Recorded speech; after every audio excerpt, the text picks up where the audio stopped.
my gosh, my Halloween shelf looks so good because I added my little plushies from the Sanderson sisters, and now they match my Funko Pops. It's a vibe. It's a vibe, and I'm here for it.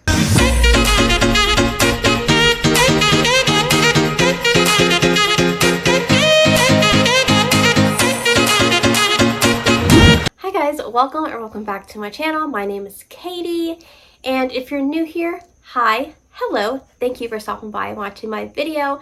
But today is my August wrap-up, and I know it's a little late. We're going into the second full week of September, or the third, I don't know, but it's late as usual. It's fine. So in August, I read a total of 5 books. Now, some of you that may be a lot, some of you that may be like child's play. To each their own. For me, that's like roughing a book, a week. So for me, that's good. Some months are better, some months are much, much worse. So we're going with it. We're going to go with the 5 and calling it a victory. All of these books, not even most, all of these books I read on my Kindle. So I will be popping up the picture for you guys, along with links to all the books so you can see more information for yourself, because we all know how my synopses go. We all know how these reviews go. If you're not new here, incredibly sorry. But how I do these is I start with the book that I read farthest back, beginning of August, work my way up to my most recent read at the end of August, and I give you the synopsis, what I liked, what I didn't like about it, and my star rating, and no spoilers, because that's rude, and we don't do that here. So we're going to start with the first book that I read in August, and that was Defiant Heart by Britton Walsh. And I don't know if it's Britton or Brighton, but we're just going to go with Britton because that's what I said first. And so in this book, this is an enemies to, I don't even want to say it's like an enemies to lovers trope. It's more like an annoyance to lovers trope. In this book, we're following our hero named Brady, and he is the town sheriff, and his family is known in the town. They've been there for like years and years and years, and they own one of the resorts that's in the town called Starlight Cove. I'm pretty sure that's the name of the resort, but it's been in their family, and it's not doing well. Their business isn't what it used to be because people are stopping at these bigger, better resorts. So his sister was like, hey, I got in contact with this magazine, and they're looking for like these diamond in the rough sort of places, and they want to bring out a reporter to check out the place, write a story on us if they like us. But there's a problem. And the problem's name is Luna. Okay, Luna is new to town. She's been there about a couple months. She's very free-spirited. She lives in her van. She ties herself up to trees in the neighborhood so they can't get knocked down and buildings be built on them. So like Brady is very familiar with Luna because he's always arresting her. And he's noticed, he's noticed her, she's noticed him. There's a lot of banter, but he's like, there's no way I can ever be with this girl because she drives me crazy. You just wait, Brady. You just wait. So his sister goes, look, this reporter's coming up in a week. I need you to keep an eye on this girl for the time being. Make sure she doesn't get into any trouble. So Brady's like, reluctantly, he's like, okay, I will. And look after her, he does. Look, they have to end up living together because there's a storm and her van gets crushed by a falling tree. So it's also forced proximity. This book was so cute. I loved this book. I ended up giving it 4 stars. There's a sequel coming out soon, and it's following his brother because he's got like 4 brothers and then his sister, and I'm hoping that each one's going to follow. Either way, I'm excited. This book was a good time, and like if you enjoy banter and just like funness, she's fun, he's a grump. It's just a good time. Give it a shot. This one was very, very cute. And then in August, I decided, I was like, hey, you know what? We're going to go through a reading slump. That's what we're going to do. So that's what happened. Yeah. After I read Defiant Heart, I was like, I picked up stuff on my TBR and I'm like, no. Picked up something else. I was like, no, ma'am. No. no matter what I picked up, I could not get into it. I can't even remember the books at this point. So I was like, you know what gets me out of a reading slump? A thriller. It's what I did. So I've been meaning to read The Perfect Child by Lucinda Berry for a very long time because I heard it had vibes of The Push by Ashley I. Drain, which I absolutely loved. And you know what? She did that. She did that. If you liked The Push, you will love this book because it just does it even better. Even better. In this book, you are following a couple named Christopher and Hannah. Christopher is a surgeon at a hospital. Hannah is a nurse. I'm pretty sure her name's Hannah at this point. Now, yeah, Hannah. Okay. And one night when they are both working, the ambulance brings in this little child. It's a child, duh. Very malnourished, covered in dirt, covered in blood. They think she's a toddler because of how small she is and of like her speech development and things like that. And you come to find out like through x-rays and things like this, the child's actually like 6 years old. So she has been, she's also came in with like bandage marks. So she's been tied up. She was wearing like a collar. She's been through some stuff. So Christopher forms like this instant bond with this child, and his wife, yes. His wife, Hannah, and him have been dealing with infertility for a long time, wanting children of their own. And so he gets the brilliant idea that, hey, she's going to go into the foster care if, someone doesn't take her in as like a temporary foster child. So he talks his wife into it. He's like, let's, I think this will be good for us. We'll give us practice, yada, yada, yada. And when Hannah meets her for the first time, like, Janie is the little girl's name. If I didn't say, great reviewer I am. But Janie's like, I don't want anything to do with that woman. I'm going to connect with Chris and not her. But, as the story goes, they bring her home and all is well. And then all is not well. All is not well. No, ma'am. This book is dual points of view. The book starts off where the social worker for Janie is talking to the police. She's in a police interview, and every other chapter goes back to her talking in the interview, and then the other chapter is like from Hannah's point of view. It's never from Christopher's point of view, but can we all agree that men in all of these books are terrible and they never see what's going on. Like, I don't get how dense these guys are every time. But trigger warnings for this book. There is animal cruelty, animal death, not on page, but it is spoken about. There is death of a sister in this. There is talk of not PTSD, but postpartum psychosis. So just know that going in. However, I think where The Push left the ending very ambiguous, and you could decide if the mother was right, that this child was crazy or psycho, whatever, or if it was all in her head. This book lays it out plenty for you, and there's no doubt in your mind what is going on at the end of the book. So 5 stars, 5 freaking stars. I absolutely loved this book. I will sing about this book until the end of days. Like, it'll go as one of my top favorites of the year. I absolutely love this book. The next book that I read was Reckless Love by Nicole Green. This was the second book, or I guess I don't know if it's a series, but in July I read the first book, which was Savage Love, and it was Elle and her bodyguard story. And this is her twin sister Nora's story. And this is a teacher-student romance. She's in college. He's her professor. He has noticed her. She was in his class the previous semester, but she always had the bodyguard there. So he was like, I don't know what's up with this girl, but I'm attracted to her nonetheless. Nonetheless, I'm attracted to her. And this semester, he notices the bodyguard's not there. And something happens to where he has to like not really come to her rescue, but she's at the library and he sees her and he sees out some douchebaggery of a guy that's her partner in a chem class is treating her like crap. So he comes over, kind of comes to her defense, things like that. So the story goes on and she's there for that chemistry thing again because the guy is just a dick, okay? Her partner is a terrible person.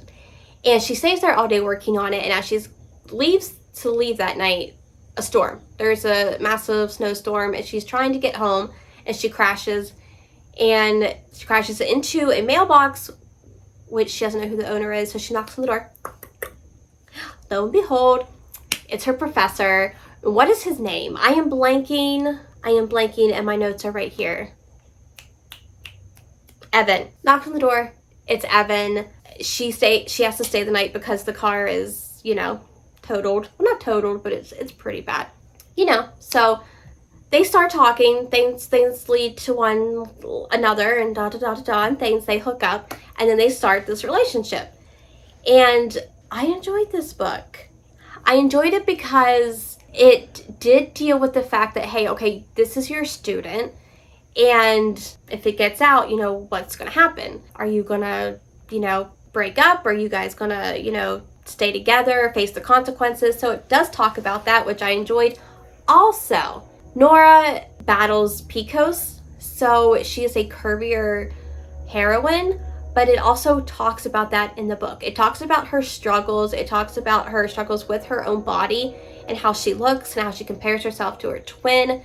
And there's also a scene in the book where she has an episode of her, symptoms flaring, and he takes care of her. She doesn't want him to be around. She doesn't want him to see her like that. And he's like, no, I love you. I want to care for you. And so that's what he does. So he takes care of her when she's not feeling well, which just melts my heart.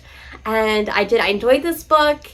And I did. I didn't think I was going to like it as much because we didn't get a lot of Nora in the first book. So I was like, I don't know. But I really enjoyed this one. And I ended up giving it, what did I give it? 4 stars. So that was Reckless Love. I then read, finally, I read my first Elsie Silver. I read Off to the Races, and this is the first in her Gold Rush Ranch series. That drives me crazy that I can never say that right. I know it's Gold Rush Ranch, but I just want to say like Gold Ranch Rush. I don't know why. That's me. But this is, I don't want to say it's like an enemies to lovers, but it's like, again, it's like they don't hate each other, but they're not like best of friends either. In this, we're following Vaughn, and Vaughn is now like, his family owns Gold Rush Ranch where they raise horses, and he is looking for a new trainer for said horses. And our heroine comes in, and the meet cute is not really a meet cute, but it's still kind of funny because he thinks that his mother has sent her there to woo him because that's what his mother does. She, is always sending women his way. And he's like, you know what? You can get your fine self back in your car and leave because this isn't happening. And his farmhand comes up and he's like, no, what? This is Billy, and she's here for the job interview, because he was thinking all the while, oh, the name's Billy, it's a guy. No, Billy is a girl. She's the horse trainer. And it's so funny because like she remembers he said that, and she's like, hey, do you think I can get a raise because you think I'm fine? It's funny. I don't know. The banter of this was just top. I loved this. Plus, I don't think Vaughn gets enough credits because I hear everyone talking about like other guys from the series, but I like Vaughn. I liked Vaughn. Vaughn can get it, So things progress. They bond. And then they just can't stand the tension builds and builds. And then finally, boom, bam, it happens in the steam. Whew, Elsie Silver, ma'am, she can write some steam, and I am here for it. Loved this, gave it a 5 stars. Cannot wait to read the next one. It's happening, and it's going to be a fabulous time. And then the last book that I read was Powerful Deception, and this was by Jocelyn Soto. And this book is, how do I explain this book? Okay, in this book we're following Ariana, or Ari for short, and she just lost her father. Her father was a cop, and he was found murdered in his home. She does a little investigating, and she believes that she knows who did it. She believes that it was this big mafia boss in Chicago, and she doesn't know his name or who he is. She just knows that his nickname is the Devil of Chicago. So just by happenstance, when she's at work at a bar, she hears people talking about him and that he is looking to hire some people, and she thinks that it's for his strip club. So she ends up getting an interview. She goes in, and he is the only one interviewing, and she thinks it's for a stripper. So he's like, why do you think you want this job? Or why do you think you'd be good for the job? And she starts stripping. And she, takes off her dress, and there she is, just, wham, bam, thank you, ma'am. And he's like, what do you think you're doing? And she's like, I'm going to give you like a lap dance. Like, I'm going to show you that I can do this. He's like, what do you think this job is for? She's like, no, the job was for it to be a nanny for his children. That's what the job was for. And so, like, you're getting both points of view. So, like, she thinks he's attractive. He thinks she's attractive, but they're both like, she's like, I can't like this guy because of who I know who he is. I know what he did. And he's like, this freaking girl's nuts. Like, what? And somehow, by the power of fiction, she gets the job. She ends up moving in.